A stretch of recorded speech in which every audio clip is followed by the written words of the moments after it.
I know you're in town to talk about the Four Nations tournament, and Wiggy had a lead yesterday about all-star games in general in sports. And what the genesis for this was it the league or the players talking about, hey, we want to do something different? How did it develop? Well, it really came from the players wanting to play in international competition, best on best, representing their country. When I went to work for the Player Association, one of the biggest things the players asked me to do was get them back in the Olympics. They hadn't played in the Olympics in a couple of years, Olympics. So we started a negotiation with the league to get NHL players back in the Olympics.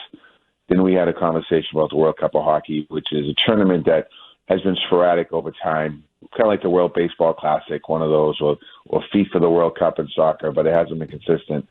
So we began those conversations, and what we decided to, we're able to get an agreement for the Olympics, so we have NHL players playing in the 2026 and the 2030 Olympic Games.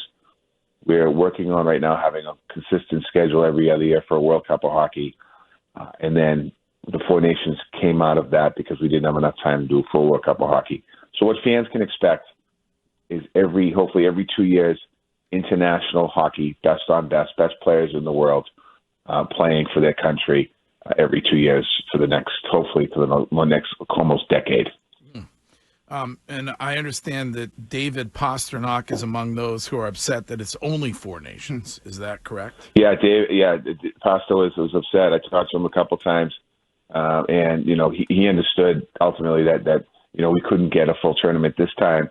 But obviously, Pasta will be playing in the Olympics, and then when we move forward, if we get to an agreement with the World Cup, Czech will be in that conversation as well, in that competition as well.